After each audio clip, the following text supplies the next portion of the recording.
ये जो उंगलियों से छाती पर दबाव डालना हार्ट की पंपिंग को पुनः आरंभ करने या तेज करने की एक प्रक्रिया है।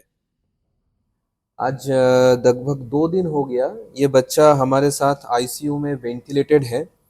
बहुत ही छोटा बच्चा है और जब आए थे हमारे पास तो काफ़ी ख़राब हालत में थे। तो सीपीआर देने के बाद अभी फ़िलहाल वेंटिलेटर पे है और आगे का जर्नी काफ़ी लंबा है। तो देखते हैं और इस जर्नी से कुछ सीख पाते हैं कि नहीं, ये प्रयास करेंगे।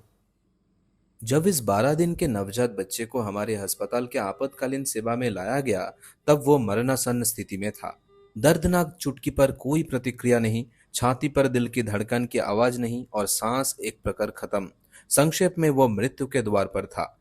इस स्थिति में पॉजिटिव प्रेशर वेंटिलेशन, छाती पर दबाव और एड्रेनालिन जैसे दवाओं के साथ 20 मिनट रिससिटेशन के बाद बच्चे की धड़कन वापस ला पाए। तब हम जान पाए कि बच्चे के जन्म केवल 1 किलो 100 ग्राम के वजन के साथ हुआ था और पहले 10 दिन एक हॉस्पिटल में रखा गया था, जिसके बाद उसे हॉस्पिटल से छुट्टी दे दी गई।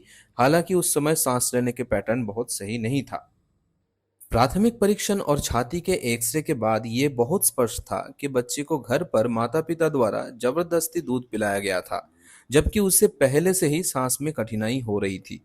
परिणाम स्वरूप दूध की कुछ मात्रा गलती से वायुमार्ग या सांस नली से होकर फेफड़े में पहुंच गए, जहां इसने इन्फ्लामेशन और सीवियर एस्पिरेशन निमोनाइटिस का कारण बना।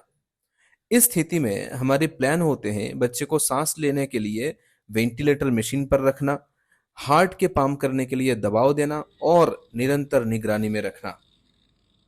इलाज आसान लगता है लेकिन ऐसा है नहीं, खासकर गांव के हॉस्पिटल में अगर उन्नत एनआईसीयू उपकरण उपलब्ध नहीं है, ब्लड गैस की सुविधाएं आसानी से उपलब्ध नहीं है, यहाँ तक कि पोर्टेबल एक्सरे अल्ट्रासाउंड मशीन भी उपलब्ध नहीं है, तो स्थिति बिल्कुल कागजी शेर जैसी ही होती है।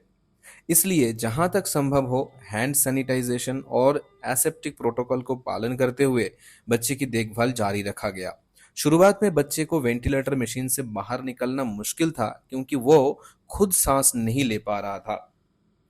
इसलिए धीरे धीरे 9 दिनों बाद वेंटिलेटर से बाहर निकाला गया। हालांकि उसे अगले 6 दिनों तक ऑक्सीजन सप्लीमेंटेशन की आवश्यकता थी।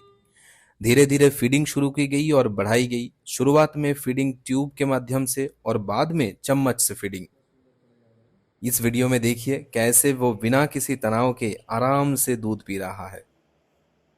तो अंत में हमें जो सीख मिलती है कि किसी भी समय से पहले पैदा हुआ बच्चा या बहुत कम वजन वाले बच्चे को शुरुआती कुछ हफ्तों तक बहुत सावधानी से निगरानी में रखा जाना चाहिए और माता-पिता को नवजात बच्चे के खतरे की निशानी के बारे में जागरूक होना चाहिए।